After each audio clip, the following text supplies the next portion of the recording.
Hi friends, அனைவருக்கும் வணக்கம். Welcome to Annammakaram kitchen friends. நம்ம இன்றைக்கி சிம்பிளாகவும் டேஸ்ட்டாகவும் இருக்கிற மாதிரி தக்காளி குருமா ரெசிபி தாங்க பார்க்க போகிறோம். இது வந்து இட்லி, தோசை, சாப்பாடு, சப்பாத்தி எல்லாத்துக்குமே ரொம்ப டேஸ்ட்டாக இருக்கும். செய்கிறதுக்கு வந்து ஒரு 10 நிமிஷத்தில் செஞ்சு முடிச்சிடலாங்க டக்குன்னு. இப்போ வாங்க நம்ம இதை எப்படி செய்கிறதுன்னு பார்க்கலாம். அதுக்கு முன்னாடி நம்ம நண்பர்கள் எல்லாருக்கிட்டையும் ஒரு அன்பான வேண்டுகோள், நம்ம சேனலை ஃபஸ்ட் டைம் பார்க்குற நண்பர்கள் மறக்காமல் சப்ஸ்கிரைப் பண்ணிவிட்டு பாருங்கள். இப்போ இதுக்கு ஒரு மிக்ஸி ஜார் எடுத்துக்கோங்க. அதில் 1 டீஸ்பூன் அளவுக்கு சோம்பு, 1 டீஸ்பூன் அளவுக்கு கசகசா, 1/4 கப் அளவுக்கு தேங்காய் துருவல் சேர்த்துக்கலாங்க. இது வந்து ஒரு 5 டீஸ்பூன் அளவுக்கு வரும். உங்கள் காரத்துக்கு தகுந்த மாதிரி பச்சை மிளகாய் சேர்த்துக்கோங்க. ஒரு ஏலக்காய் சேர்த்துக்கலாம். 3 கிராம்பு, சின்னதாக 2 துண்டு பட்டை, 4-5 முந்திரி பருப்பு சேர்த்துக்கோங்க. உங்களுக்கு முந்திரி பருப்பு வேண்டாட்டி நீங்கள் 1 டீஸ்பூன் அளவுக்கு பொட்டுக்கடலை சேர்த்துக்கலாம். இப்போ இது கூடவே காரத்துக்கு தகுந்த மாதிரி மிளகாய் பொடி சேர்த்துக்கோங்க. நான் கலருக்காக காஷ்மீரி ரெட் சில்லி 1 டீஸ்பூன் அளவுக்கு ஆட் பண்ணுறேங்க. உங்களுக்கு வேண்டாட்டி ஸ்கிப் பண்ணிக்கலாம். 1 டீஸ்பூன் அளவுக்கு கொத்தமல்லி பொடி சேர்த்துக்கலாங்க. இப்போ 3 தக்காளி எடுத்து வச்சுருக்கேன். அதையும் கட் பண்ணிவிட்டு நம்ம மிக்ஸ் ஜார்லேயே சேர்த்து நல்லா பேஸ்ட் பண்ணி அரைச்சி எடுத்துக்கலாங்க.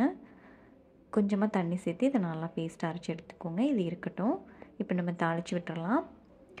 குக்கரில் செஞ்சால் நம்மளுக்கு ஈஸியாக டக்குன்னு வேலை முடிஞ்சிருங்க. குக்கர் வச்சு 2 டீஸ்பூன் அளவுக்கு எண்ணெய் சேர்த்துக்கோங்க. எண்ணெய் காஞ்சதும் 1/2 டீஸ்பூன் அளவுக்கு சோம்பு, சின்னதாக ஒரு பிரியாணியில் சேர்த்து சோம்பு நல்லா பொரிஞ்சதும் இது கூடவே ஒரு பெரிய வெங்காயம் கட் பண்ணி வச்சுருக்கேன், அதையும் சேர்த்துக்கலாம். ஒரு குத்து கருவேப்பிலை சேர்த்து இதை வந்து நல்லா வதக்கி விட்டுறலாம். வெங்காயம் வந்து நல்லா வதங்கி வந்ததும் இது கூடவே 1 டீஸ்பூன் அளவுக்கு இஞ்சி பூண்டு விழுது சேர்த்துக்கோங்க. சேர்த்துட்டு இதையும் பச்சை வாசனை போகிற வரைக்கும் நல்லா வதக்கி எடுத்துடலாங்க. இப்போ நல்லா பச்சை வாசனை போனதும் நம்ம அரைச்சி வச்சுருந்த தேங்காய் தக்காளி விழுது வந்து இது கூட சேர்த்துக்கலாம். சேர்த்துட்டு நம்ம உடனே தண்ணி சேர்க்கக்கூடாதுங்க. நம்ம வந்து எல்லாம் பச்சையாக தான் சேர்த்து அரைச்சிருக்கோம். இதை வந்து மீடியம் ஃப்ளேமில் வச்சு 3லேருந்து 4 நிமிஷம் நல்லா வதக்கி எடுத்துக்கோங்க. நம்மளுக்கு இது கொதித்து வரும்போது இந்த மாதிரி வெளியே தெரிச்சு வரும். அதனால் நீங்கள் மூடி போட்டு க்ளோஸ் பண்ணி வச்சுக்கோங்க. இடையில எடுத்து நல்லா கலந்து விட்டுட்டே இருங்க. நல்லா திக்கானதுக்கப்புறமா தண்ணி சேர்த்தா தான் டேஸ்ட் வந்து ரொம்ப நல்லாயிருக்கும். மூடியில் பார்க்கும்போது தெரியும் எவ்வளோ தூரம் திரிச்சு வந்திருக்கு பாருங்கள். இப்போ இது முதல்ல இருந்ததுக்கு நல்லா திக்காய் வந்துருச்சு. இந்த சமயத்தில் நம்ம வந்து தண்ணி சேர்த்துக்கலாம். உங்களுக்கு தண்ணி எந்த அளவுக்கு வேணுமோ அதுக்கு தகுந்த மாதிரி நீங்கள் பார்த்து சேர்த்துக்கலாம். திக்னஸுக்கு தகுந்த மாதிரி நீங்கள் அட்ஜஸ்ட் பண்ணி தண்ணி சேர்த்துக்கோங்க.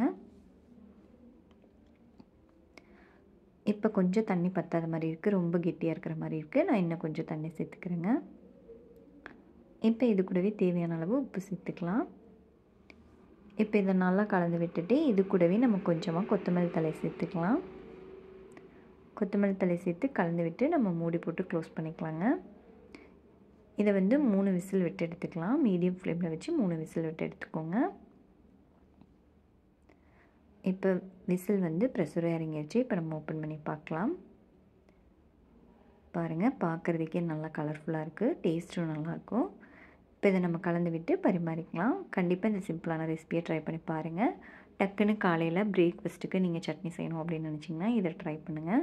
செஞ்சு பார்த்துட்டு எப்படி இருந்துச்சுன்னு உங்கள் கமெண்ட்ஸை மறக்காமல் கமெண்ட் செக்ஷனில் சொல்லுங்கள். இந்த வீடியோ பிடிச்சிருந்தா நம்ம சேனல் லைக் பண்ணி சப்ஸ்கிரைப் பண்ணிக்கோங்க. உங்கள் ஃப்ரெண்ட்ஸ் அண்ட் ஃபேமிலி மெம்பர்ஸ்க்கும் ஷேர் பண்ணுங்கள். வீடியோ பார்த்த அனைவருக்கும் நன்றி.